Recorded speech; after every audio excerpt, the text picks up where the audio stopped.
Tonight, we explore the dark legacies of men who wore the papal crown, not to guide souls, but to dominate, exploit, and deceive. From orgies in the Vatican to alliances with assassins, the worst popes in history remind us that not every man who sat on the throne of St. Peter was a saint. Some were tyrants, some were perverts, some were killers in robes. So before you get comfortable, as always, take a moment to like the video and subscribe to the channel only if you enjoy our content. Let us know where you're watching from and what time it is for you. Sometimes our stories are too interesting, and we're working on some boring ones to help you sleep. But not tonight. Dim the lights, turn on a fan for some white noise, and let's cover what we have for tonight. Together. Pope John XII, the teen pope of sin. He was just 18 when he became the most powerful religious figure in the Western world, a boy, crowned pope, with no experience, no spiritual depth, and no intention of leading a holy life. John XII, born Octavianus, inherited the papacy in the year 955, thanks to the influence of his powerful father, Alberic II of Spoleto, who essentially installed his own son as pope while on his deathbed. But what followed was not a legacy of sacred devotion. It was a descent into scandal, violence, and unrestrained vice. John XII didn't see the papacy as a divine calling. He treated it as a toy. Roman historians from the time accused him of turning the Lateran Palace, the papal residence, into a brothel. Prostitutes were welcomed in holy chambers. Sacred relics were pawned off to fund his pleasures. And rather than preaching the Gospels, he was said to toast to pagan gods during drunken feasts and gamble with his bishops. And it wasn't just moral collapse, it was political chaos too. He angered many of his allies, especially the Holy Roman Emperor Otto I. Their alliance crumbled after John XII secretly negotiated with Otto's enemies. In response, Otto marched on Rome and forced a synod to investigate the Pope. The accusations brought forward by bishops were staggering: simony, murder, incest, and invoking demons. He was deposed, but not for long. John XII returned to power with the help of Roman mobs and immediately took revenge. He mutilated his enemies, executed bishops who dared oppose him, and resumed his debauchery. And then, just as suddenly as he appeared, his reign ended. In 964, the young pope died under mysterious and fittingly scandalous circumstances. One account claims he died after being struck by a jealous husband who caught him in bed with his wife. Another simply says he suffered a stroke while committing adultery. Whatever the truth, Pope John XII's short life was one of recklessness, lust, and betrayal. He didn't just stain the papacy, he defiled it. In the long shadow of church history, few names echo with as much disgrace. Pope Benedict IX, the Pope who sold his soul, and the papacy. If John XII was the most depraved teenager to ever become Pope, then Benedict IX was the most bizarre, and arguably the most corrupt. He became Pope not once, not twice, but 3 separate times. Born Theophylactus of Tusculum, Benedict IX first took the papal throne in the year 1032. He was likely no older than 20, placed there by his powerful and aristocratic family. But this was no boy of virtue. Chroniclers called his reign a disgrace, accusing him of rape, adultery, and even black magic. He was known to host wild orgies inside Vatican grounds, and was so hated that even the Roman people, used to political corruption, demanded his removal. But Benedict wasn't interested in reform. He was interested in pleasure. His first papacy ended when he was driven out by a rebellion, but he returned shortly after, then left again, then returned again. In a move that stunned even the most cynical observers of the time, Benedict IX decided to do something that would forever stain the reputation of the Church. He sold the papacy. Yes, literally, for gold. He approached his godfather, the archpriest John Gratian, and offered him the papal seat for a price. Gratian, later known as Pope Gregory VI, accepted, though reportedly to bring peace to Rome. Still, the act was so scandalous that it set off a domino effect, plunging the Church into a legitimacy crisis. And Benedict wasn't done. After selling the title, he changed his mind and tried to reclaim it, twice. The Church now had 3 men claiming to be Pope at the same time. The situation grew so chaotic that Emperor Henry III had to step in, calling a council to resolve the mess. The result? All 3 were removed. A clean slate. Benedict IX was excommunicated, not once, not twice, but multiple times over the years, depending on which faction held control. He's remembered not just as one of the worst popes, but as one of the most bizarre, greedy, and shameless. The man who treated the throne of St. Peter like a game of musical chairs, a pope for sale, a soul auctioned. And Rome would never forget it. Pope Alexander VI, the House of Borgia's crowned serpent. If there's one name that dominates every conversation about corruption in the Catholic Church, it's Borgia. Rodrigo Borgia, crowned as Pope Alexander VI in 1492, didn't just bring scandal to the papacy, he defined it. From the moment he assumed power, his reign was steeped in nepotism, bribery, and personal ambition. Alexander didn't rise through spiritual merit. He bought his way into the highest office in Christendom. The conclave that elected him was notorious for backroom deals and lavish bribes. And once he was enthroned, he wasted no time securing positions of wealth and power for his family. His papacy wasn't about shepherding souls. It was about expanding the Borgia dynasty. He openly acknowledged multiple children, including Cesare and Lucrezia, figures whose own reputations are soaked in legend, intrigue, and rumor. Cesare, a cardinal turned warrior, acted more like a mafia don than a church leader. Lucrezia was accused, perhaps unfairly, of incest, poisonings, and manipulating powerful men. But Alexander himself was no cleaner. He held lavish orgies inside the Vatican. One of the most infamous was the Banquet of Chestnuts, where 24 prostitutes were invited to entertain guests, while the Pope allegedly watched from his throne. Dancers performed naked. Coins were tossed to see who could catch them with anything but their hands. Meanwhile, Alexander sold cardinalships to the highest bidder, regardless of merit. The church became a market, and faith became a currency. Yet, strangely, he was also a skilled administrator. He strengthened the papal states, reformed certain bureaucracies, and even commissioned art. But none of that could wash away the filth that surrounded him. He died in 1503 under suspicious circumstances, some say poisoned by mistake while plotting to kill a rival. Even in death, the Borgia name lingered like incense clinging to a ruined chapel. He was buried with little ceremony, his body so bloated from decay that it reportedly wouldn't fit into his coffin.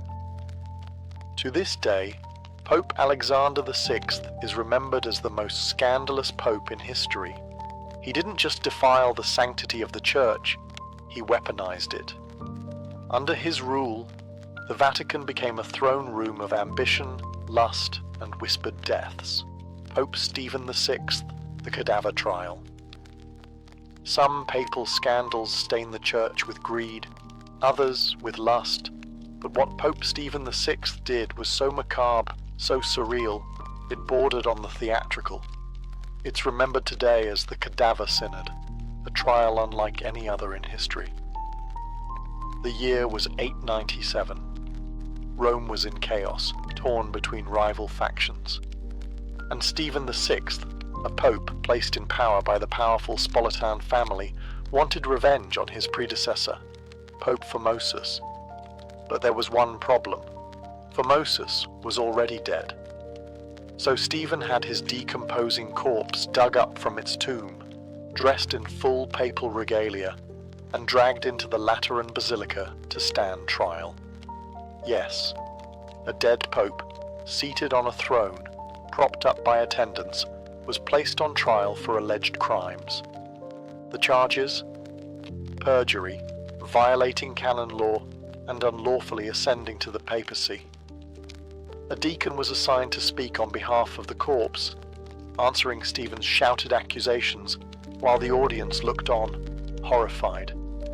As the trial unfolded, the body slumped and swayed. Eventually, Pope Stephen VI declared Formosus guilty. The sentence: the corpse was stripped of its vestments, the papal fingers used for blessings were severed, and the body was thrown into the Tiber River. It was a grotesque spectacle, but also a deeply political move. By condemning Formosus, Stephen invalidated all the bishops and clergy he had ordained, clearing a path for his own supporters to rise. But the horror did not bring peace. The public was outraged. The Cadaver Synod triggered riots across Rome. Months later, Stephen was imprisoned. His enemies stormed his cell and strangled him to death. In the aftermath, the church tried to bury the episode, both literally and figuratively. Formosus's body was recovered and reburied with honor. Future popes nullified the Cadaver Synod's rulings and forbade such trials from ever happening again. But the damage was done. Pope Stephen VI's legacy is not one of leadership, doctrine, or devotion. It is the image of a corpse on trial, a moment that turned the Vatican into a theatre of the absurd. Even in death, the papacy was not safe from the wrath of politics. Pope Urban VI, the tyrant in white, while many corrupt popes masked their sins with charm or indulgence, Pope Urban VI made no such effort. His reign, beginning in 1378, was marked not by quiet scandal, but by open hostility, paranoia, and terrifying violence. Urban VI was elected during a time of tension. The cardinals, fearing Roman mobs, chose an Italian, Bartolomeo Prignano, hoping to calm the locals. But they soon regretted their decision. Urban turned out to be volatile, suspicious, and cruel. He rejected advice, berated his cardinals in public, and reportedly beat his staff for minor errors. He didn't just rule with an iron fist. He ruled with clenched teeth and a red face. His paranoia grew rapidly. He believed that his own cardinals were plotting against him, and instead of addressing their concerns, he responded with violence. When several cardinals conspired to oppose him, or perhaps just escape his wrath, he had them imprisoned, then tortured. Reports from the time describe their screams echoing through the Vatican walls. Some were brutally beaten, others slowly starved. 5 of them were executed without trial. Urban's instability led many to conclude that his election was invalid. A group of cardinals fled and elected a rival pope, Clement VII, based in Avignon. The result was one of the most damaging crises in church history, the Western Schism. For nearly 40 years, Europe was divided between 2, and sometimes even 3, competing popes. Different kingdoms backed different pontiffs, and beneath the surface, the unity of Christendom slowly fractured. Urban VI did not reconcile. He excommunicated his rivals and ruled with increasing isolation, surrounding himself with sycophants and brutes. As his mental health declined, so did the integrity of his reign. He alienated allies, destabilized Rome, and left the papacy stained with cruelty. He died in 1389, alone, bitter and reviled. Pope Urban VI's reign is often overshadowed by the schism that followed, but his own actions, his rage, his violence, and his thirst for domination were the spark that set the church ablaze. He wasn't just a bad pope, he was a tyrant cloaked in holiness, and his shadow still lingers in the pages of papal history. Pope Leo X, the prince who bankrupted salvation. When Giovanni de' Medici became Pope Leo X in 1513, he wasn't stepping into a spiritual office, he was ascending a throne. Born into one of the richest families in Florence, Leo was a Renaissance prince long before he wore the papal tiara. And when he did, the Vatican became his playground. He once said, "God has given us the papacy. Let us enjoy it." And he did, extravagantly. Under Pope Leo X, the papal court ballooned into a theatre of luxury. Gold dripped from ceilings, feasts never ended, and artists like Raphael filled the Vatican with beauty. He was a lover of poetry, pageantry, and performance. But beneath the surface of high culture lay financial ruin and spiritual disaster. Leo drained church coffers to fund his Renaissance ambitions, and when he ran out of money, he found a new way to raise funds by selling salvation. He authorized the sale of indulgences, certificates that, for a price, promised to reduce punishment for sins. Priests across Europe stood in churchyards proclaiming, "As soon as the coin in the coffer rings, the soul from purgatory springs." It worked. Gold flowed into Rome, but outrage flowed faster. In 1517, a monk in Germany had enough. His name was Martin Luther, and he nailed his 95 Theses to the church door in Wittenberg, a direct protest against indulgences and papal corruption. How did Leo X respond? Not with humility or reform. He laughed it off, called Luther a drunken German who would change his mind when sober. When Luther didn't, Leo excommunicated him. It was a fatal miscalculation. The Reformation exploded. Churches broke away. The unity of Western Christendom shattered forever. To Leo, the church was a stage, and he was the star. But he couldn't see the cracks forming beneath his feet. He died in 1521, heavily in debt, unaware of the full fire he had lit. Pope Leo X is remembered less for the beauty he commissioned, and more for the schism he helped cause, not through heresy or war, but through pride, excess, and the commodification of grace. A prince of the Medici, a performer on a sacred stage, and a pope who lost the soul of Europe. Pope Sergius III, the father of the pornocracy. Long before the age of Borgia decadence or Renaissance indulgence, there was a pope who set a precedent for corruption that would echo through centuries. His name was Sergius III, and his reign in the early 10th century marked the beginning of what historians now call the pornocracy. Yes, the rule of harlots. Sergius III became pope in 904, after a bloody struggle in which his rivals were assassinated. It was an era where the papacy wasn't a divine office. It was a prize in a brutal Roman power game, and Sergius, ambitious and ruthless, was willing to kill for it. But it was his relationship with a noblewoman named Marozia that truly defined his papacy. Marozia belonged to the powerful Theophylact family, which essentially controlled Rome during this period. According to chroniclers, Sergius took her as his mistress while she was still a teenager. Their affair produced a child, who would later ascend the papal throne himself as Pope John XI. Yes, you heard that correctly. A pope fathered another pope. The Roman clergy whispered, the public grumbled, but none dared challenge him. Sergius ruled with an iron hand, restoring the memory of Pope Formosus, the same corpse tried in the infamous Cadaver Synod, only to have him re-condemned, then buried again without honour. It was political vengeance disguised as papal authority.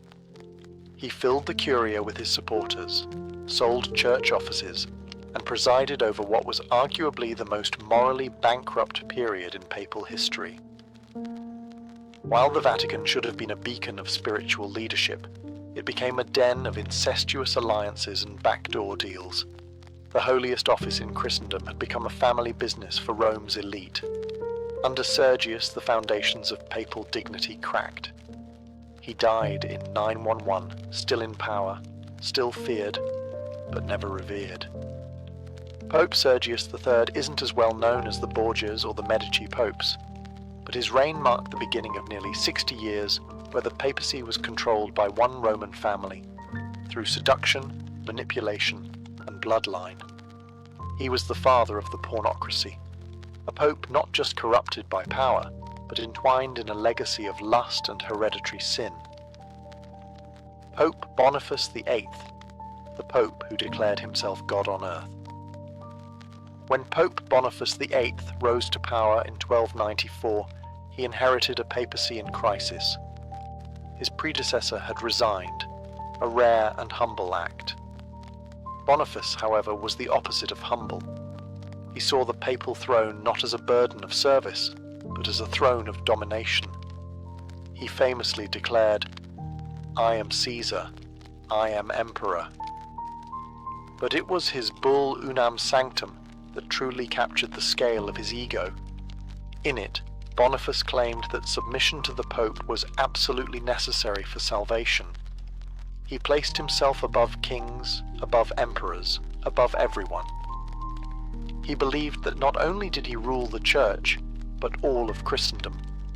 And he meant it. Boniface tried to exert control over European monarchs, especially Philip IV of France. But Philip wasn't just any king. He was shrewd, ruthless, and deeply resentful of papal overreach.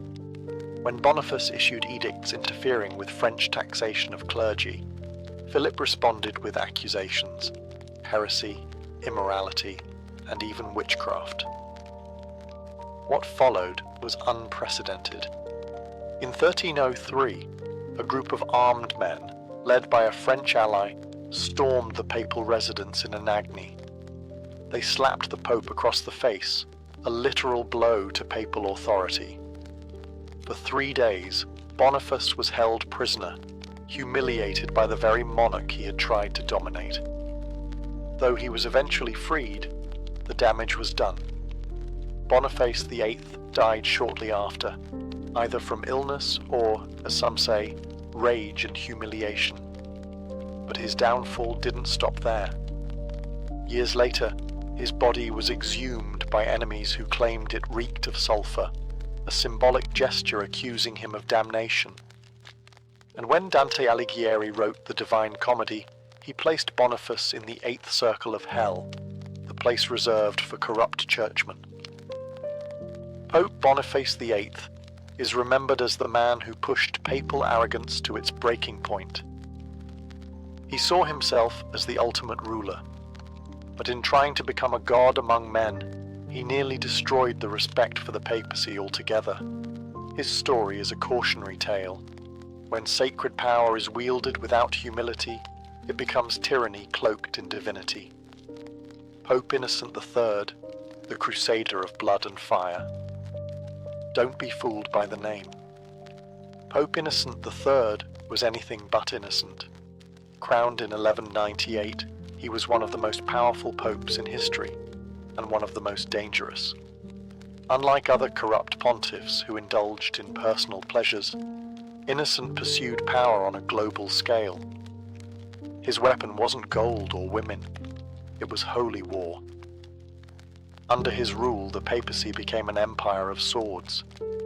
Innocent III launched the Fourth Crusade, a military campaign supposedly meant to retake the Holy Land. But it never even reached Jerusalem. Instead, in a shocking twist, the Crusaders turned on Constantinople. the Christian capital of the Byzantine Empire. In 1204, they sacked the city, looted churches, raped nuns, and stole relics in the name of God. This wasn't just a military disaster, it was a spiritual betrayal. Innocent claimed he was outraged, but by the time his condemnation reached the Crusaders, they had already declared victory and sent him spoils of war. But perhaps even darker was the Albigensian Crusade, a war he declared not in the Middle East, but within Europe itself. In southern France, the Cathars, a Christian sect labelled heretical, were spreading ideas that threatened the Church's authority. Instead of sending theologians, Innocent sent knights. His message? Kill them all. God will sort them out. In 1209, the city of Béziers was attacked. When soldiers asked how to tell heretics from faithful Catholics, the response was chilling. Kill them all. Over 20,000 people were slaughtered, men, women, and children. Under Innocent III, the Church declared war on its own people. Heresy was punished with extermination, and the seeds of the Inquisition were quietly planted during his reign. He died in 1216, satisfied with his campaigns and reforms. And while he did centralize church power and reshape canon law, his legacy is stained with the blood of those he labelled enemies, even if they wore the cross.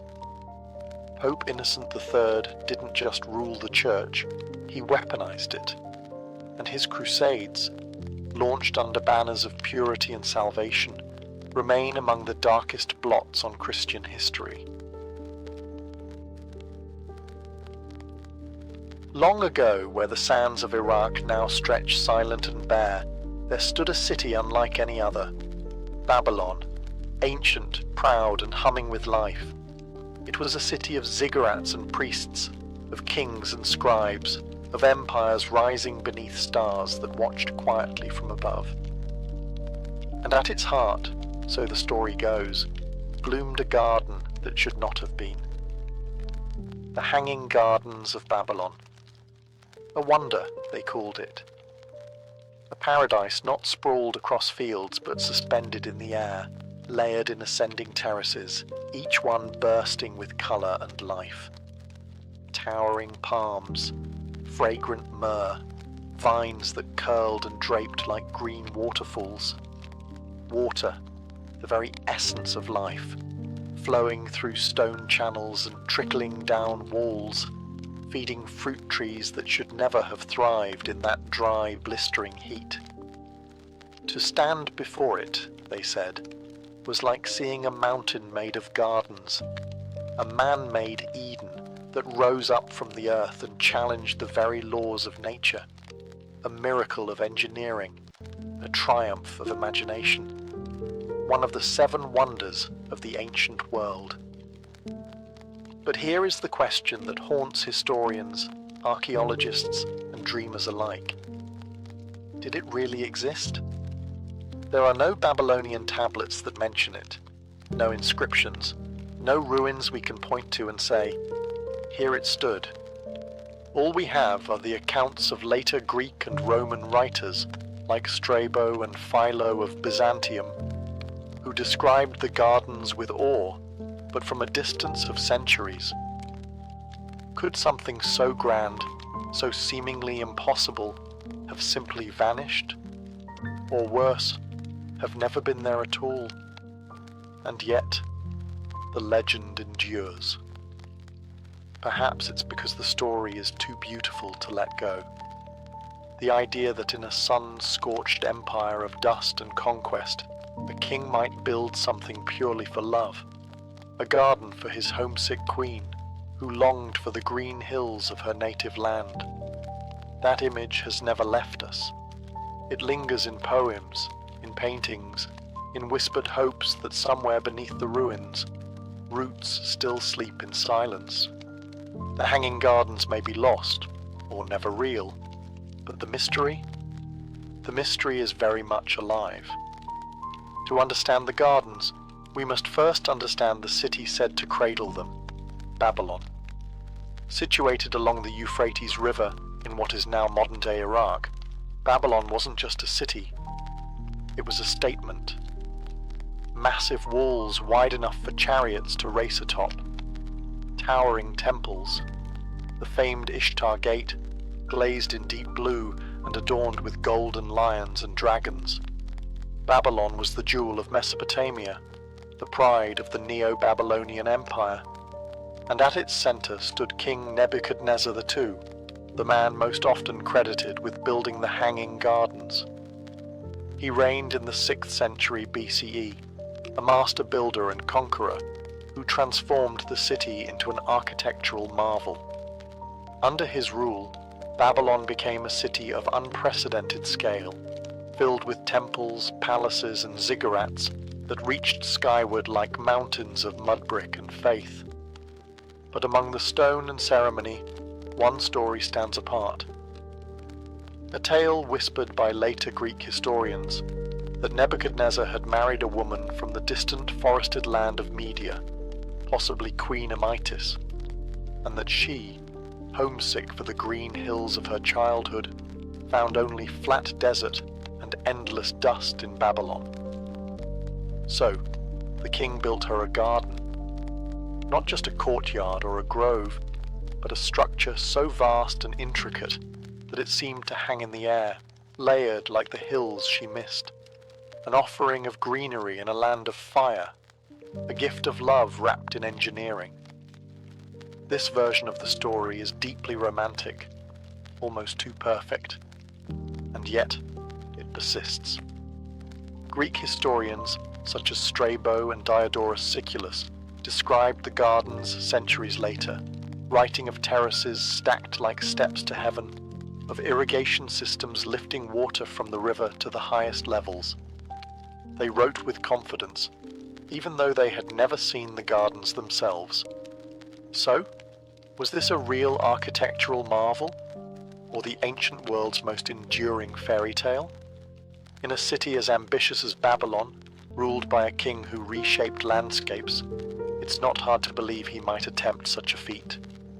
And perhaps, in the cracks between myth and memory, there once bloomed something truly extraordinary. A dream made of stone, water, and longing. If the Hanging Gardens were real, they were more than a testament to beauty. They were a miracle of ancient engineering. Imagine trying to grow a mountaintop garden in the middle of a desert. Not just ground-level plants, but full-grown trees, shrubs, and flowering vines suspended over stone, in blazing heat, with little rainfall, and no natural hills to build upon. To keep such a garden alive, the ancients would have needed more than green thumbs. They would have needed genius. Greek accounts give us clues. They describe terraces stacked like steps, built atop vaulted foundations made of baked brick and asphalt. The soil was layered thick, deep enough to root tall trees. But more astonishing than the architecture was the irrigation. How, in an age without modern pumps, could water be lifted from the Euphrates River to the uppermost levels of the garden? The answer may lie in a device known even then, the Archimedean screw, or a similar early water lifting mechanism. A spiraling tube housed in a cylinder, turned by hand or foot, raising water upward through rotation. If the Babylonians had something like it, and there's reason to believe they did, it could have allowed for a continuous flow, feeding cascading streams that trickled from one level to the next. The system would have had to be maintained constantly, a living machine, not just an ornament. Channels carved through stone, gutters hidden beneath the foliage, workers tending to the pipes as well as the plants, and all of it concealed beneath a blanket of leaves and blossoms, so that to the outsider, the garden appeared to breathe on its own. To the ancients who saw it, or who believed they did, it must have seemed like magic. A floating forest, a hill sculpted from water and will, something no other city could claim. But to today's archaeologists, it raises questions. Could such technology have existed in 6th century BCE Babylon? Or are we underestimating what ancient minds could achieve with enough ambition and a king's love? Perhaps that's what made the Hanging Gardens so wondrous. Not just their beauty, but the quiet message they carried. That even in a desert, the impossible could grow. As magnificent as the Hanging Gardens sound, there's a strange silence at the core of their story. A silence that has puzzled scholars for centuries. While later Greek and Roman writers spoke of them in vivid detail, Babylonian sources, the people who would have built and lived among these gardens, say nothing. There are no surviving tablets, no royal inscriptions, no temple records that describe such a garden. And this is odd, because the Babylonians were meticulous record keepers. They wrote about crops, taxes, gods, even the dimensions of buildings and the names of their architects. Yet nowhere do we find a single Babylonian line that confirms the existence of a massive terraced garden rising above their capital. Even King Nebuchadnezzar II, the ruler most often credited with creating the gardens, left behind thousands of cuneiform inscriptions. He boasts of temples, walls, palaces, but never a word about a wonder made for his queen. No mention of terraces, no reference to an elevated Eden.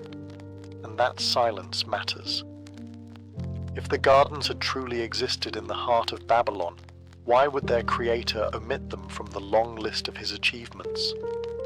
Why would scribes and priests, who detailed every corner of Babylonian religious life, ignore a garden said to rival paradise? Some argue that the gardens were destroyed early, vanishing long before Greek writers ever laid eyes on Babylon. Others suggest the gardens were not in Babylon at all, but somewhere else entirely, misattributed by foreign historians trying to reconstruct the world from hearsay and fragments. One theory points to Nineveh, the capital of Assyria, where the Assyrian king Sennacherib wrote of gardens watered by aqueducts and an elaborate water-raising device. Could the Greek authors have confused one Mesopotamian city for another? Or perhaps the gardens never existed, not physically. Perhaps they were always a symbol, a myth told and retold until it took on the weight of truth.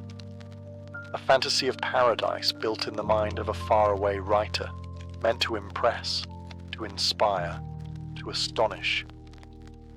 But myths are never meaningless. Even in their silence, the Babylonians left us a puzzle, a space where wonder grows wild, fed not by fact, but by yearning. Though Babylon's own records remain silent, the Greek historians spoke clearly and passionately. One of the most cited descriptions of the Hanging Gardens comes from Strabo, a geographer writing in the 1st century BCE. He never saw the gardens himself, but he passed along stories from earlier sources. Strabo described terraced platforms rising one above the other, supported by stone columns. He spoke of how water was drawn from the Euphrates using mechanical devices, perhaps the earliest reference to a water-lifting screw, and of a garden so large and elevated that it truly seemed to hang in the air. Another powerful account came from Diodorus Siculus, writing around the same time. He offered vivid detail. Trees planted in deep layers of earth, stone walkways wide enough for chariots, and complex irrigation channels hidden beneath the greenery. He claimed that the gardens had been built by a king to comfort a queen. Both writers described a marvel beyond comprehension, a mountain made by human hands, a structure that defied the flat, dry landscape of Mesopotamia. And they weren't alone. Several Greek and Roman authors echoed similar tales. But here's the tension. These descriptions, though elaborate, were all second-hand. None of the authors had visited Babylon during the height of its splendor. Many were writing centuries after the supposed construction of the gardens. By then, Babylon was already fading, a crumbling memory on the edge of the known world. Were these accounts based on oral tradition, embellished travelers' tales, or were they distorted echoes of something once real, now swallowed by time? Still, these descriptions endured. For the Greeks, who revered order, beauty, and harmony with nature, the image of a lush, tiered paradise rising from the desert must have seemed like the perfect synthesis of human power and artistic vision. Whether real or exaggerated, the stories passed from scroll to scroll, century to century, until the Hanging Gardens became one of the 7 wonders of the ancient world, a title not easily earned and never forgotten. Sometimes we believe in things not because we can prove them, but because the world feels richer if they were true. If the Hanging Gardens weren't in Babylon, then where were they? One of the most compelling alternate theories comes not from denial, but from redirection. In the 20th century, a new voice emerged, that of Dr. Stephanie Dalley, a British Assyriologist who challenged the long-standing assumption that Babylon was the home of the Hanging Gardens. After decades of study, she proposed something radical. The gardens were real, but they were built in Nineveh, not Babylon. Nineveh, once the glittering capital of the Assyrian Empire, sat farther north along the Tigris River. Its great king, Sennacherib, ruled in the 7th century BCE, about a century before Nebuchadnezzar's time. And unlike Babylon, Sennacherib left behind records, clay tablets filled with pride and detail. In these inscriptions, he described a magnificent palace garden filled with exotic plants, fruit trees, and a massive aqueduct that brought water from the mountains 50 kilometers away. He even mentions a water-lifting screw, the same technology that Greek authors would later attribute to the Hanging Gardens. Could it be that what the Greeks described was based not on Babylonian glory, but on tales of Assyrian engineering, misunderstood or misattributed across time? Dalley also pointed out that the ancient word Babylon could mean more than one place. The Assyrians sometimes used it to refer to gateways of the gods, sacred cities, not just the city of Babylon itself. In this light, Nineveh may have been another Babylon, and the gardens, in fact, never moved at all, only the name did. This theory doesn't erase the gardens, it relocates them, and in doing so, it brings clarity to the silence of Babylon and the boldness of Assyrian records.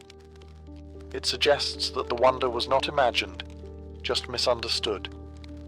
If true, it would mean the Hanging Gardens did exist, just not in the city we expected. It would make Sennacherib the creator, not Nebuchadnezzar. And it would rewrite one of the world's oldest architectural mysteries. Sometimes legends don't vanish. They simply shift places, hiding in plain sight, waiting for someone to read the ancient lines just a little differently. Beyond the bricks and aqueducts, beyond all the historical debates and archaeological theories, the story of the Hanging Gardens is also a love story, soft, persistent, and human. According to later tradition, King Nebuchadnezzar II did not build the gardens out of pride, nor as a temple, nor as a display of imperial power. He built them for Amytis, his queen, a woman far from home. Amytis was said to be a princess from Media, a land of rolling hills, cool breezes, and forests that whispered with green. When she married into the Babylonian court, she entered a world of heat and dust, endless flatlands, brown brick walls, and a sun that rarely relented. And so, the legend goes, the king saw her sadness, and answered it with a garden. He ordered the creation of a mountain in the middle of the city, not one made of earth and stone alone, but one woven with vines, scattered with blossoms, and breathing with water. He called on architects, engineers, and slaves to raise a monument not of conquest, but of comfort, a piece of her homeland, sculpted in the very heart of his. This is not a confirmed fact. No Babylonian text records her name. No tablets speak her sorrow. But the tale has echoed through time for a reason, because it's easy to imagine, easy to believe, that in the center of one of the world's greatest cities, a king once tried to make a single soul feel less alone. And perhaps that's what gives the Hanging Gardens their enduring power. Not just that they were beautiful, not just that they defied gravity, but that they were born, at least in story, from devotion, not to a god, but to a woman. In that version of the tale, the garden becomes more than architecture. It becomes a quiet rebellion. In a world shaped by war and empire, someone built something not to dominate, but to heal.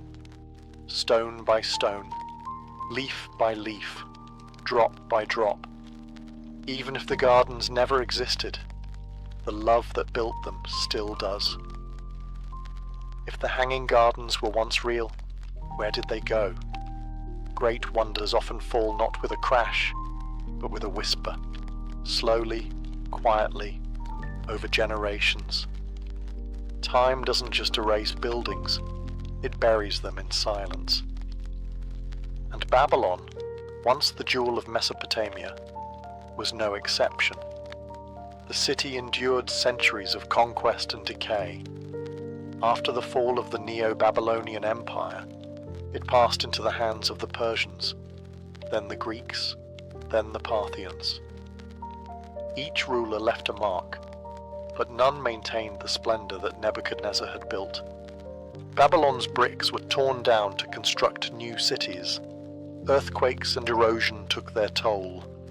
Sand swept in from the desert, burying gardens and gates alike. By the time Alexander the Great arrived in the 4th century BCE, Babylon was a fading echo. He dreamed of restoring it, even making it the capital of his empire. But death claimed him before the dream could take shape. Without a patron, the city was left to rot. No one knows exactly when the gardens vanished. Perhaps they were dismantled. Perhaps they collapsed from neglect. Or perhaps they never stood at all, existing only in the pages of foreign writers who had heard a story too good to question. In the 19th and 20th centuries, archaeologists uncovered the foundations of Babylon's grand ziggurats and palaces. But no trace of the gardens has ever been definitively found. The absence is heavy. It lingers like the space where a great tree once stood, roots gone, but the shape of its shade still remembered. Even if they once towered in reality, the Hanging Gardens have now passed into a different kind of truth, the truth of memory, myth, and longing. We search the ruins not just for brick or pipe, but for proof that such wonder was possible, that humanity, even in its earliest days, dreamed of beauty that reached upward. And maybe that's what makes their disappearance so haunting. Not that they vanished, but that they may have never existed at all. And yet, we still believe. Because the mind, like the desert, is a place where forgotten things can still bloom. The Hanging Gardens of Babylon, real or imagined, occupy a rare space in human history.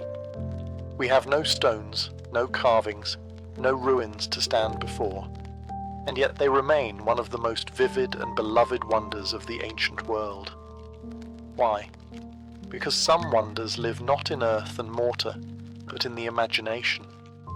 The idea of a garden reaching into the sky, blooming above a parched desert, fed by clever machines and crowned with cascading greenery. It speaks to something deeper than history. It taps into our longing to create beauty where it should not exist, to tame nature, to build joy from barren stone. Whether raised by Nebuchadnezzar in Babylon or by Sennacherib in Nineveh, or simply dreamed into being by Greek poets and travellers, the gardens remind us of what ancient people were capable of, and what they hoped for. In a world of conquest, someone dreamed of green. In a land of walls and war, someone imagined waterfalls and flowers. And isn't that enough? Even now, artists paint it. Writers write it. Engineers puzzle over it. Filmmakers render it in vivid digital forms. A place no one alive has seen. And yet, we all feel as if we have. We can picture it. The damp stone beneath bare feet, the scent of jasmine in the wind, the splash of water echoing through terraces. A garden not made to be conquered, but to be remembered. It's the possibility of the hanging gardens that makes them eternal. We dig for ruins and debate ancient texts because we want them to be real. But maybe the truth is, they already are, not in Mesopotamian soil, but in the collective memory of humanity. A shared vision passed from hand to hand, mind to mind, for more than 2,000 years, and in that way they have never disappeared.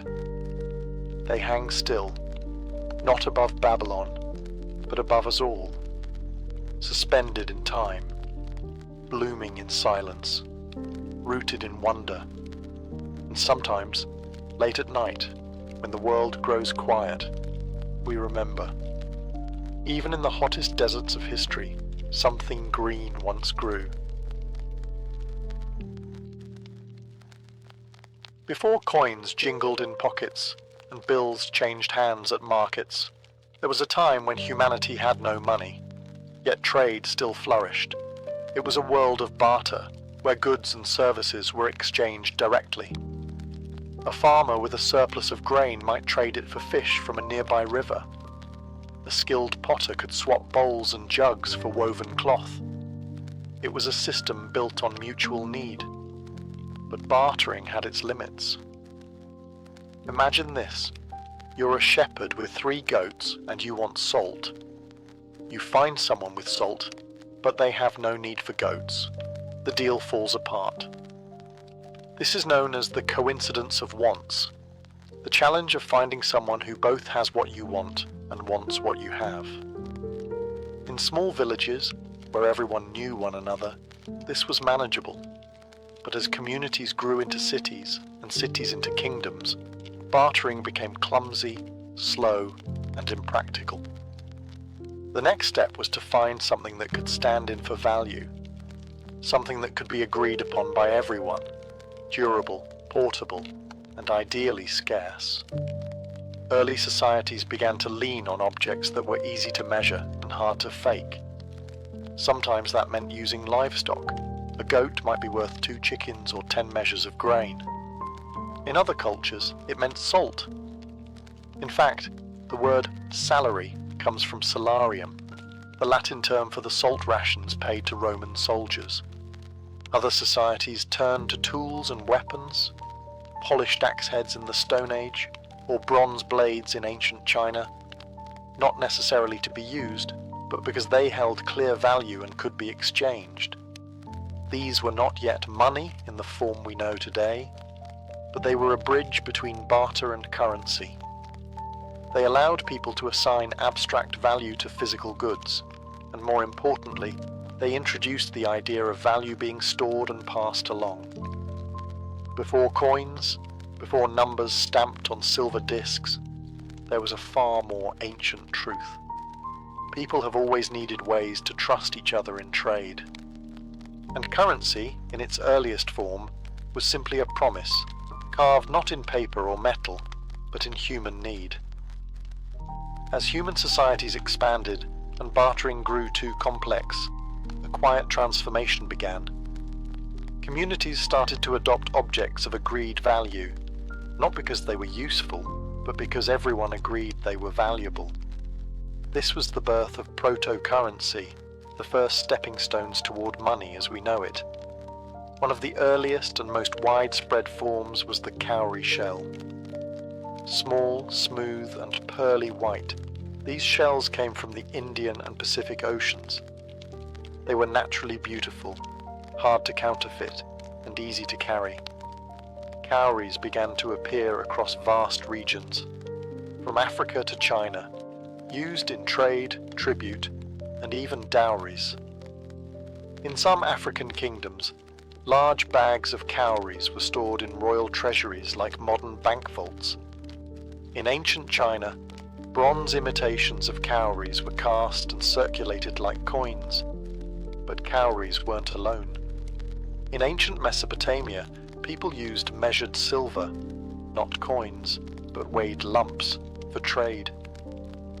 Merchants carried scales to weigh silver in shekels, and contracts recorded exact amounts. Silver had no standard shape or stamp yet, but it held value, especially in urban economies where accounting was key. Meanwhile, in Mesoamerica, the Aztecs used cacao beans as currency. These weren't just used to make chocolate. They were counted, stored, and protected like money. 10 beans might buy a rabbit. 100 could fetch a small woven cloak. In the Philippines, gold rings and bars called piloncitos were used in markets centuries before colonial influence. In some parts of Africa, iron tools, such as hoes or spears, were accepted in trade, not for their use, but for their consistent value. What connected all these systems was the shift in thinking. Value didn't need to be immediate or personal. It could be symbolic. A small shell or shiny metal could represent something larger: time, labor, or security. These early forms of currency changed how people interacted. Now, one didn't have to trade directly for a needed good. You could accept something of value today and use it later for something else entirely. Trust began to flow through tokens, objects, and numbers.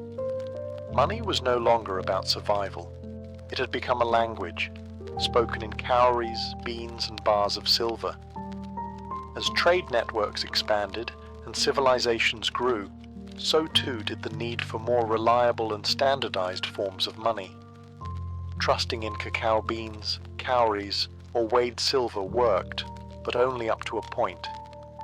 What societies needed next was uniformity, money that didn't just represent value, but carried an authority behind it. This led to one of the most significant shifts in economic history: the rise of metal as money. Metals like gold, silver, copper, and bronze had already been used in trade for centuries. They were rare, durable, and could be melted and reshaped without losing value. But their use was still inconsistent. A piece of silver in one region might be accepted, but in another it would need to be tested, weighed, and judged all over again. So ancient cultures began shaping metal into consistent forms: bars, rings, and eventually coins. The key wasn't just the shape, it was the guarantee. Some of the earliest known coins came from the ancient kingdom of Lydia, in what is now Western Turkey, around 600 BCE. These coins were made of electrum, a natural alloy of gold and silver, and stamped with images, lions for example, as a mark of authenticity from the Lydian king. Now, the value wasn't just in the metal, it was in the seal. Stamped metal became a revolutionary idea. A coin meant something. It had weight, yes, but it also had the backing of a ruler, a state, or an empire. A person could accept a coin not just because it was shiny and heavy, but because they trusted that everyone else would accept it too. Soon, the idea spread. Greek city-states, the Persian Empire, Rome, India, and China all developed their own coinage systems. Each coin was a symbol of control, communication, and commerce. Kings and emperors printed their faces onto currency, not just for recognition, but for power. Every exchange carried their image, their name, their reach. In these stamped metals, money evolved. It became not just a means of trade, but a message that said, "This has value because we say it does, and because you believe it." The idea of money truly changed the moment it became minted. Not just shaped metal, but officially authorized currency stamped by a ruling power. This wasn't just innovation, it was a declaration. As early as the 7th century BCE, the Lydians in Anatolia began producing coins made of electrum, a naturally occurring blend of gold and silver. These weren't decorative tokens. They were created for trade, each stamped with a lion's head, the royal emblem of King Aliates. These first coins didn't bear numbers. Instead, their weight and the authority of the stamp confirmed their worth. The practice caught on quickly. In nearby Greece, city-states began minting their own coins, using symbols of local identity. Owls for Athens, turtles for Aegina, Pegasus for Corinth. Each coin reflected pride, culture, and trust. Greek coins were not just currency. They were miniature pieces of propaganda, carried from one market to another. Over time, rulers discovered something else. Control over money meant control over people. If a king could decide what counted as money, he could influence trade, raise armies, and shape the economy of an entire region. In Persia, King Darius I introduced a gold coin called the daric, stamped with an image of the king himself holding a bow. It circulated across a vast empire, connecting lands from Egypt to India with one consistent form of money. Meanwhile, in China, early coins took on distinctive shapes: spades, knives, and round discs with square holes in the center. Cast in bronze and bearing the marks of dynasties, these coins were strung together on ropes and worn like wallets around the waist. Their form reflected both utility and symbolism. Square representing the earth, and the circle, heaven. The act of minting money transformed how people experienced value. Coins became trusted tools, not just for local trade, but for long-distance exchange. Soldiers were paid in them, taxes were collected through them, markets grew around them, and with every stamped image, be it a god, a king, or a mythical beast, money whispered the same message. This is more than metal. This is power. This is law. This is order. Currency was no longer born of barter. It was born of command. As currency systems spread across the ancient world, no civilization refined, expanded, and standardized coinage like the Romans. For them, money wasn't just about trade, it was about empire. By the time of the Roman Republic, coins had become essential to everyday life. The Romans introduced a system based on bronze and silver, later adding gold as the empire grew wealthier. Their earliest coin, the AS Rood, was simply a chunk of bronze, but over time they began producing carefully weighed and stamped coins, each with a specific role in the economy and a story to tell. The denarius, minted in silver, became one of the most famous Roman coins.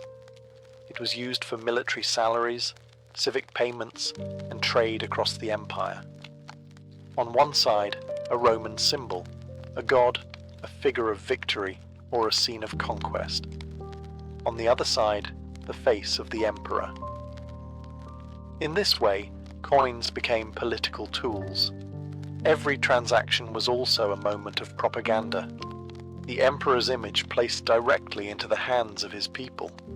It reminded them who ruled, even when they were simply buying bread or paying a tax.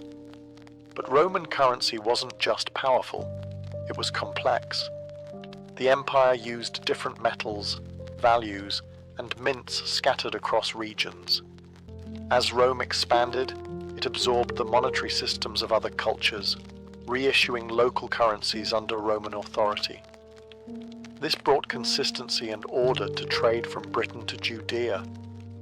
However, even empires can struggle with money. As the Roman economy faced military pressure and internal corruption, the state began debasing its currency, mixing less precious metal into silver and gold coins. Over time, the denarius lost its shine and its value. Inflation soared, trust in money declined. Still, the system endured for centuries.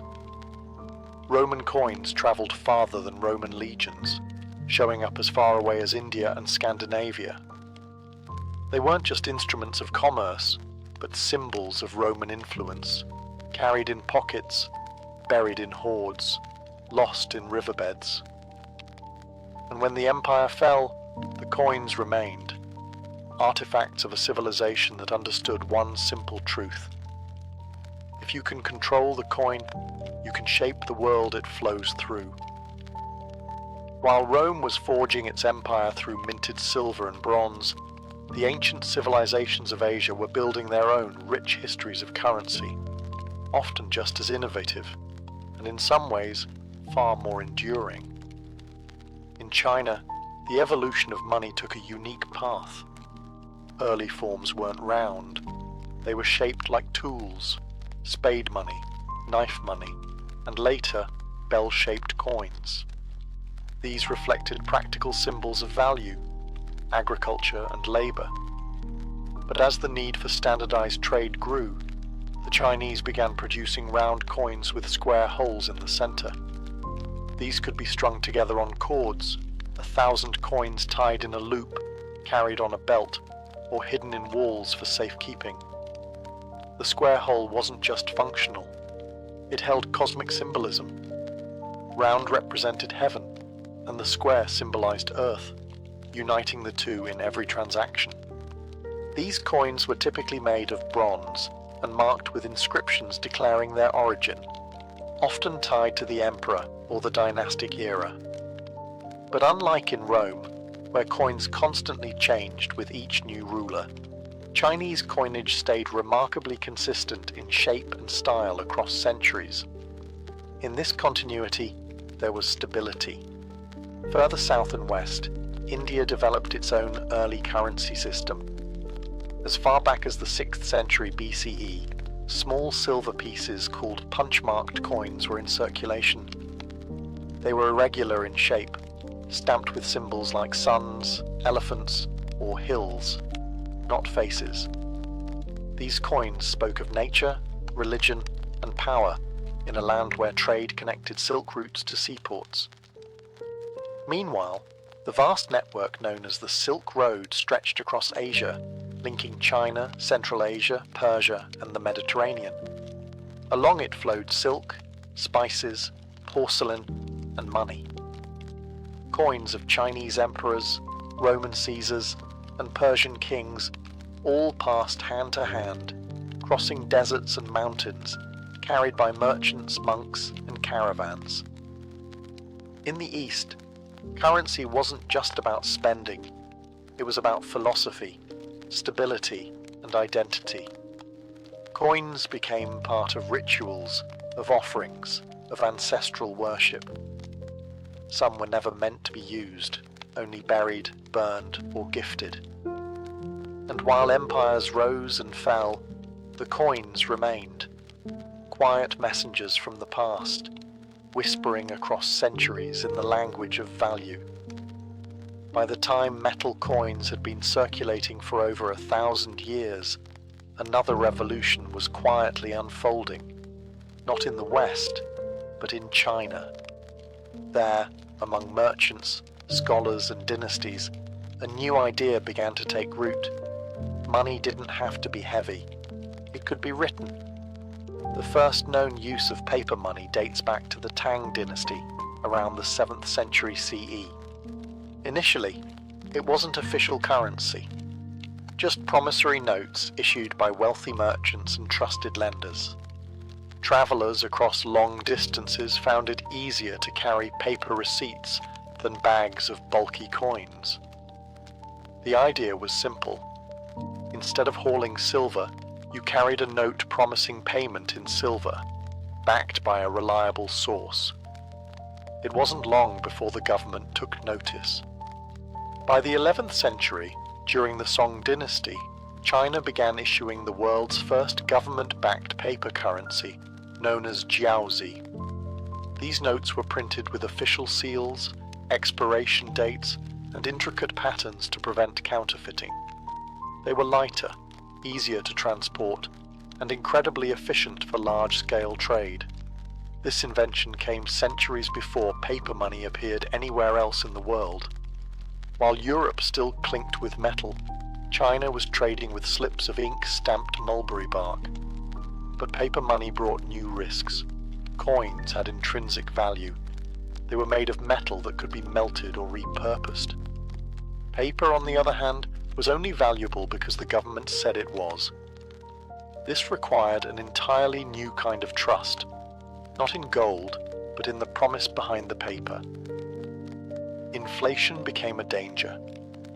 In times of political instability or overprinting, the value of paper could plummet. Still, the innovation stuck. The Yuan dynasty, under Mongol rule, expanded the use of paper money across their vast empire, even issuing notes in multiple languages. When Marco Polo arrived in China in the 13th century, he was stunned. He described the system in awe, noting that Kublai Khan's paper notes held power equal to the coin of the realm. To the European mind, it was alchemy, turning paper into gold. But the Chinese had simply realized something profound. Money was no longer a thing. It was a belief, a shared trust, printed, sealed, and carried like a whisper across continents. As trade routes stretched across continents and economies grew more complex, carrying coins, or even paper notes, became risky and inefficient. Merchants needed a way to store value safely and move wealth without hauling heavy sacks of silver. And so, out of necessity, emerged one of the most transformative inventions in the history of money: the bank. The earliest banking systems appeared in the ancient world, in Mesopotamia, Egypt, and Greece, but it was during the medieval period, particularly in the Islamic world and Renaissance Italy, that banking became institutionalized.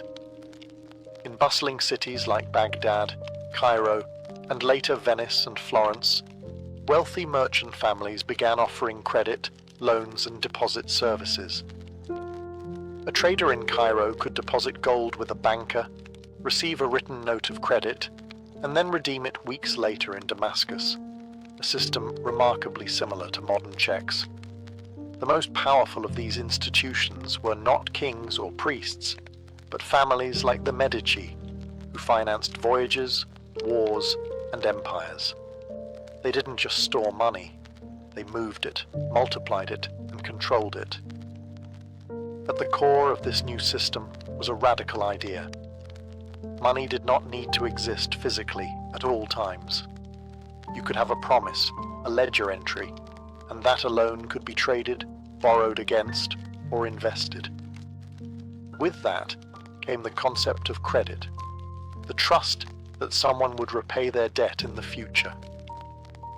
Entire networks of trade began operating not on coins, but on confidence. Banks issued letters of credit, notes, and eventually began creating money through lending. This shift transformed economies. Wealth could now move faster than caravans. Fortunes could be made not just by mining gold, but by lending it. A merchant's influence no longer depended on what he carried, but on what he was owed. Of course, with credit came risk. Defaults, fraud, and economic bubbles all grew in this new world of invisible wealth. But there was no turning back. Money had evolved once again, from object to symbol, and now to record. From copper coins to ink on paper, from silver in hand to trust in a ledger, currency was no longer just held. It was believed into being. Today, When you tap your phone to pay for coffee or transfer money across the globe with a click, you're engaging in a transaction that doesn't involve a single physical coin or bill. No metal, no paper, just numbers on a screen. And yet, the trade is real. The goods are exchanged. The system holds. We've entered the era of invisible money. From the shells and silver of ancient times, currency has now become code. Digital banking, online payments, cryptocurrencies, and central bank digital currencies are transforming what it means to own, store, and spend money. And for many, the idea of cash is slowly fading into memory. With a digital bank account, you no longer hold money. You access it. Your balance lives on a server, updated in real time, managed by systems you'll never see. Money now moves at the speed of light, crossing borders, buying stocks, funding startups, with zero physical form. And then there's cryptocurrency, a bold experiment in trust without authority. No king, no central bank, just blockchain, a decentralized ledger, verified by thousands of independent nodes. Bitcoin, Ethereum, and others don't exist in vaults. They exist only as math, and yet they're traded, stored, and even used to buy homes, cars, and art. We've come a long way from goats and grain, and yet the essence of money has never changed. Whether stamped in bronze, printed in ink, or rendered in lines of code, money is still built on the same ancient foundation: trust. The belief that this object, or screen or string of numbers, can be exchanged for something you want. It's a social contract, whispered across time, from barter to blockchain. The future of money may be cashless, contactless, and entirely digital, but its roots stretch backward into clay tablets, silver scales, and gardens of cowrie shells. And no matter how modern it becomes, money will always be a story, told not just in numbers, but in the ancient human need to trade, to trust, and to believe in value where none exists. In the golden haze of Greek legend, no figure shines brighter or casts a longer shadow than Helen of Troy. She was said to be the daughter of Zeus and Leda, born not of a woman, but from an egg. Her beauty, poets claimed, was unmatched, so powerful, so divine, that men went to war over her. Entire kingdoms bled for her name. Helen was Queen of Sparta, married to King Menelaus, when Paris, a young Trojan prince, arrived. Some say he stole her, others say she followed willingly. Either way, when the sails of his ship disappeared over the horizon, the ancient world tilted into chaos. Menelaus, humiliated and furious, called upon the oath all of Helen's former suitors had sworn, the vow to protect her marriage, no matter who won her hand. And so, under the banner of honor and vengeance, Greece united. Kings gathered their ships, among them Agamemnon, the ambitious high king of Mycenae, Odysseus, the clever strategist of Ithaca, and Achilles, the half-divine warrior whose name would become legend. They sailed for Troy, a city said to be wealthy, fortified, and proud. 10 years they fought beneath its towering walls. Battles raged, heroes died, and gods took sides. Zeus and Hera, Apollo and Athena, all turned the war into a divine spectacle. The death of Patroclus, the rage of Achilles, the slaying of Hector, and finally, the trick of the wooden horse. That is the myth, a sweeping epic of passion, pride, and betrayal. But what of reality? For centuries, historians believed it was fiction, a beautiful lie told by poets like Homer, who wrote the Iliad centuries after the war supposedly occurred. Yet buried beneath the legend is something stubborn, something real. The city of Troy was not a fantasy. It existed. And in the late 19th century, a German archaeologist named Heinrich Schliemann claimed to have found it, layers of ruins buried beneath a hill in modern-day Turkey. So now the question is no longer, did Troy exist? It's, did a war happen there? And was there ever really a Helen, a Paris, an Achilles? To find the truth, we must peel back the poetry and dig into the dust of the Bronze Age. Centuries after the supposed fall of Troy, a blind poet named Homer shaped the war into legend. His epic, the Iliad, composed around the 8th century BCE, became the cornerstone of Greek identity, a story of gods, rage, and doomed heroes. But Homer wasn't writing history. He was preserving memory, shaped, stretched, and sung by generations of storytellers before him. The Iliad doesn't begin with the abduction of Helen. It begins with Achilles' anger, months into the war. Gods walk the battlefield, heroes duel in single combat. The Greeks are not simply warriors, they are almost mythic beings, larger than life, yet achingly human in their pride, grief, and glory. Homer never claims to have seen these events. He lived nearly 500 years after the war would have taken place. Yet his knowledge of Bronze Age weapons, armor, and customs is striking, far too accurate to be coincidence. Scholars believe Homer may have drawn from oral traditions passed down over centuries, preserving echoes of real conflicts in poetic form. But it's not just the Iliad. Homer's Odyssey follows the aftermath, the long journey home. Other works, now lost or fragmented, told of Achilles' death, the fall of Troy, the Trojan horse, and the sack of the city. Together, these tales formed what was known as the epic cycle. To the ancient Greeks, these weren't fairy tales.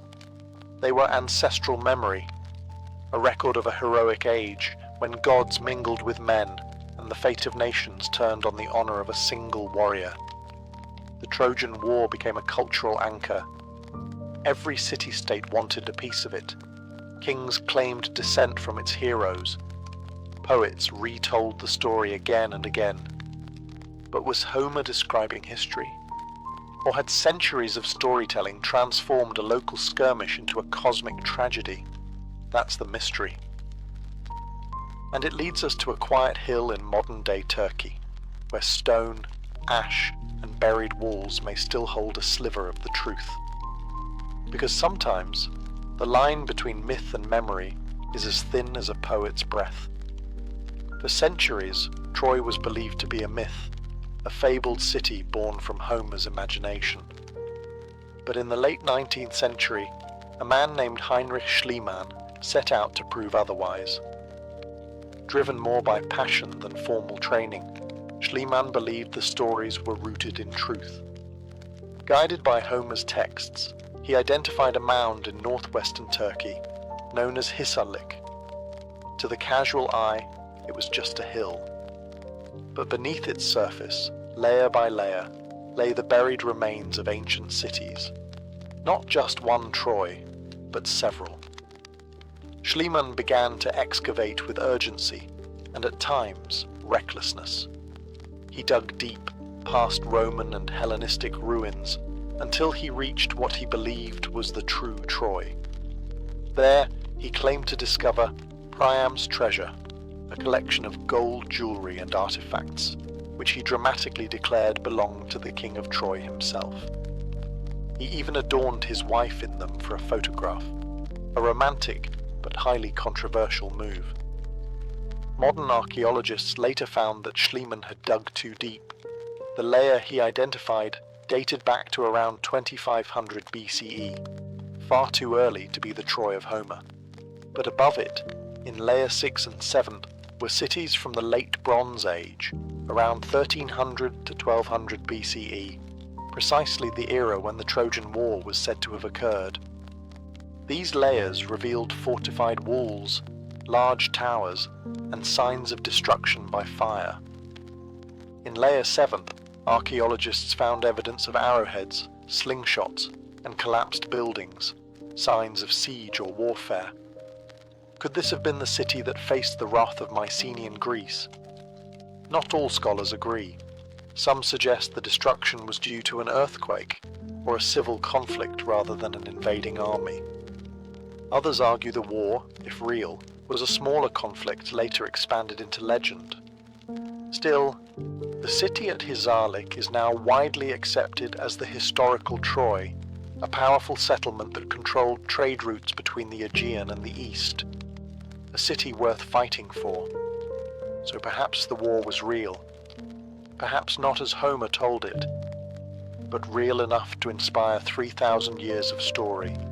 And that in itself is a kind of truth. While Troy may have been real, no war could exist without an opposing force. In Homer's story, that force was the mighty coalition of Greek kings.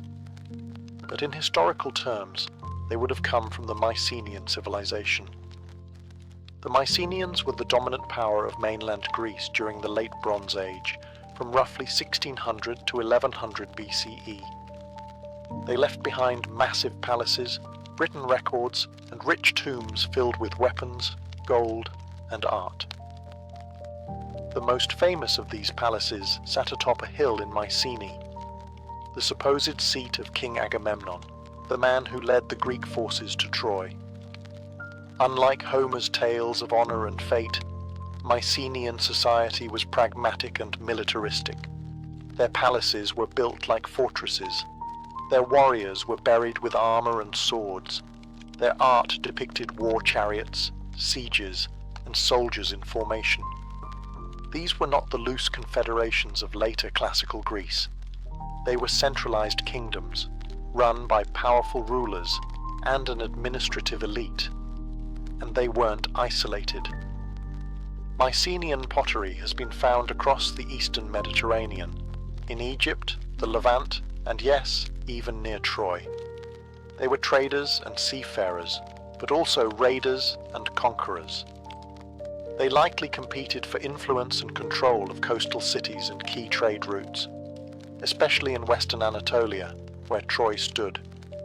In Linear B, their early script, we even see signs of a military culture that demanded tribute, recorded taxes, and listed detailed inventories of arms and armor.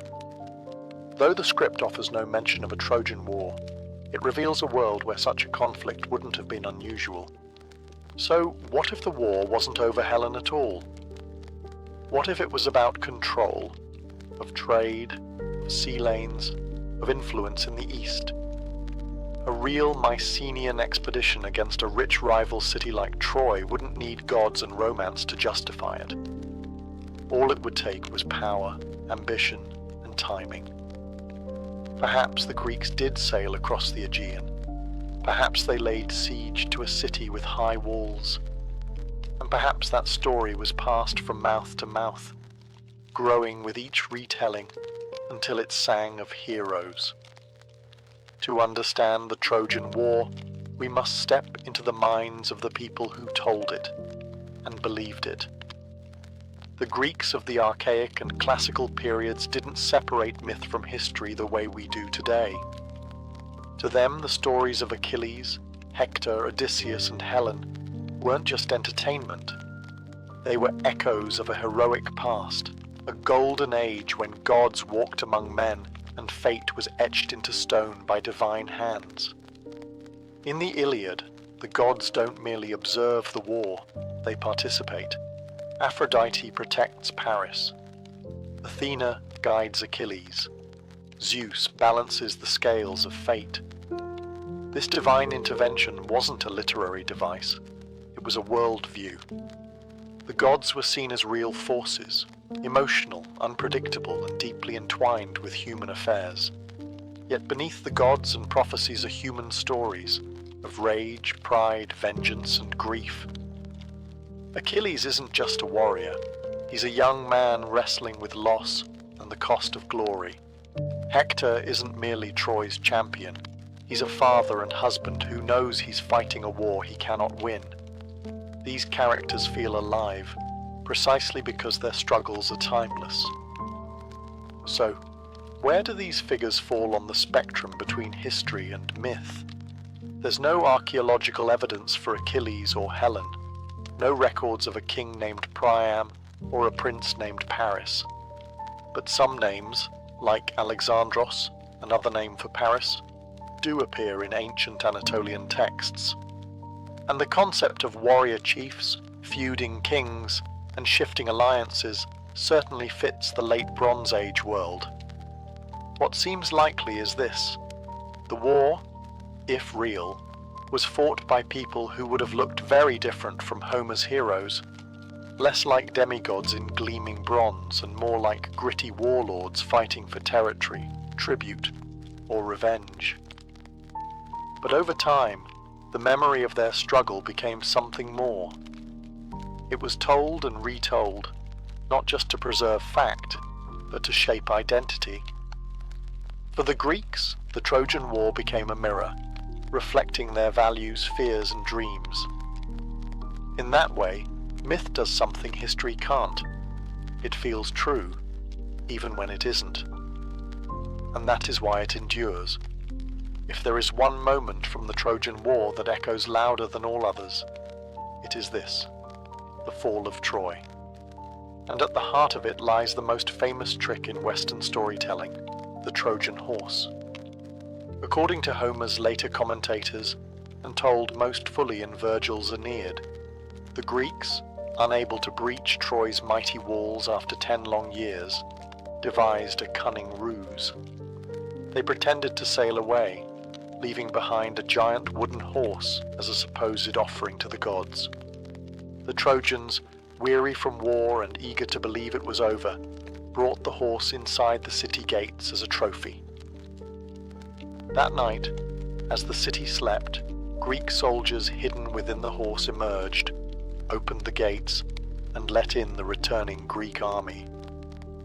Troy was sacked, its temples burned, its people slaughtered or enslaved.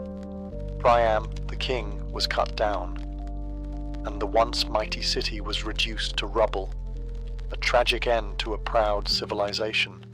But did it happen? Archaeology shows that Troy's Seventher, one of the layers uncovered at Hisarlik, was indeed violently destroyed around 1180 BCE. Charred remains, broken walls, and a sudden end to habitation all suggest catastrophe. It fits the timeline. It fits the legend. Yet there is no physical trace of a giant wooden horse, no records of a deception that clever.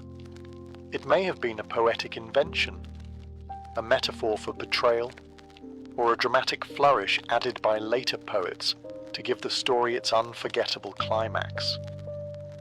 Some scholars suggest the horse could have been a misunderstood siege engine, or even a forgotten term for an earthquake or internal revolt.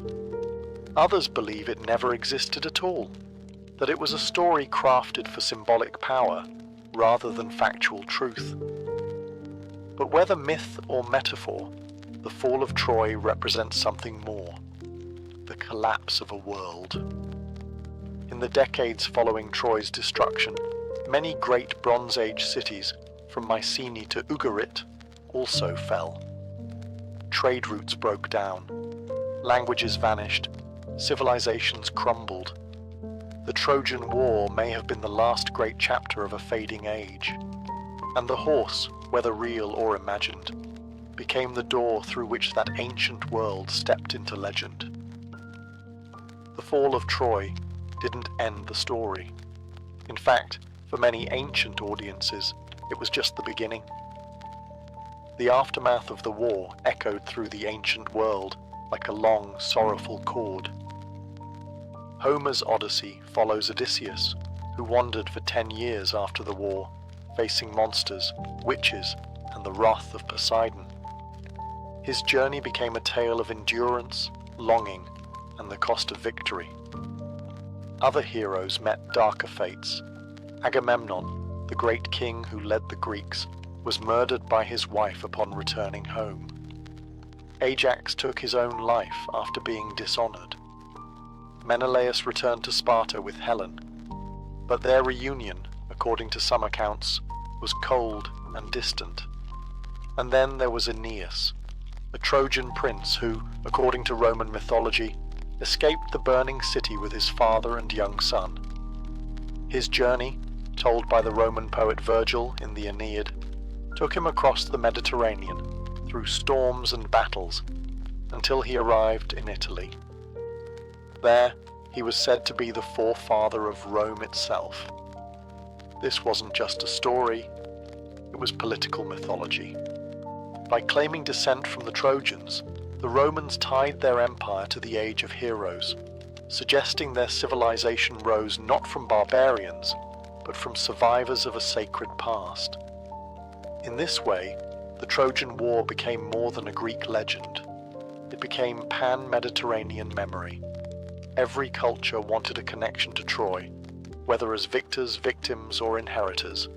Cities claimed Trojan founders. Kings boasted of Trojan blood. But what does this tell us about the reality of the war? Perhaps that it mattered far more than just the fighting. Troy, real or not, became a symbol of endurance, of loss, of the rise and fall of nations. And in that symbol, civilizations found meaning, roots, and legitimacy. For the ancient world, Troy wasn't just a city, it was a turning point, a mythic fracture between what was and what would be. And from its ashes rose stories of survival, sorrow, and new beginnings. As centuries passed, the story of the Trojan War was no longer just a tale told by bards. It became a tool. Myth turned into memory, and memory into power. In classical Greece, cities like Athens and Sparta used the Trojan War to define themselves. Athenian playwrights reimagined Helen and Menelaus, not as mere victims or lovers, but as symbols of Greek pride, honor, and sometimes failure. Euripides questioned the morality of the war. Was it really fought for love, or was it a mask for greed and ego? The war became a lens through which Greeks examined their own politics. The struggles of heroes mirrored the debates of democracy. The fall of Troy warned of hubris, of the destruction that comes from excessive pride and vengeance.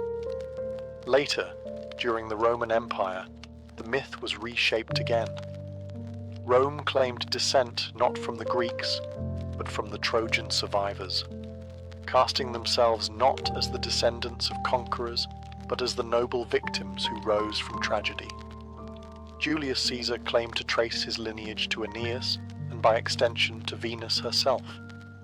This was not history. It was myth used for legitimacy. A narrative weapon as sharp as any sword. Even in the modern world, the Trojan War has never truly died.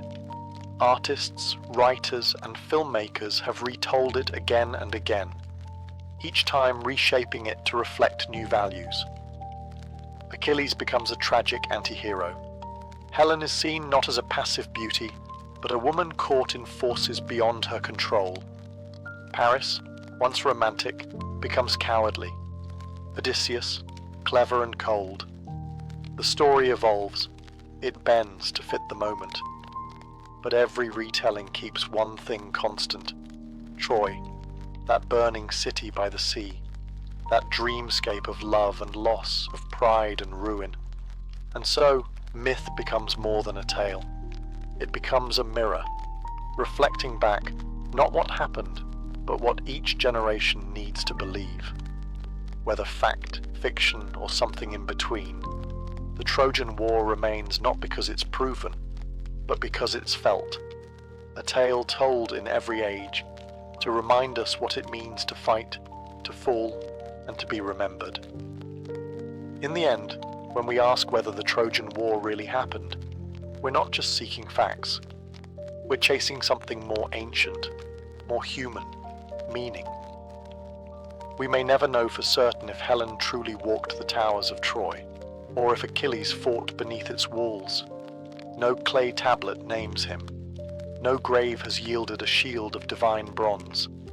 And And yet, we return to the story again and again, because at its core, the Trojan War isn't about perfect records or irrefutable ruins. It's about the way memory survives when written in emotion, in honor, grief, love, and pride. The details may be blurred, exaggerated, or wholly invented. But something happened. There was a city. There was a war. And from it, a story so powerful, it shaped the identity of civilizations. Historians now believe the war, if it occurred, was likely not a single epic siege, but a series of conflicts over time, fought for access to trade routes, resources, or dominance in the region.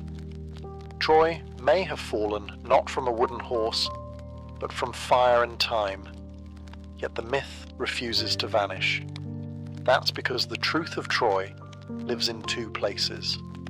One is archaeological, buried in earth, in pottery shards and broken ramparts. The other is emotional, carried in verses, in songs, in dreams. The poet Homer, whoever he truly was, understood this better than anyone. His words gave us a version of the war that transcends time. His Troy was not just a city, it was a stage for all human drama. Love and loss, glory and ruin, the things that make us ache and remember. So, did the Trojan War really happen? Yes and no. Not in the way we imagine, but not wholly imagined either. It is part truth, part memory, part mirror. And in the space where those overlap, legends are born.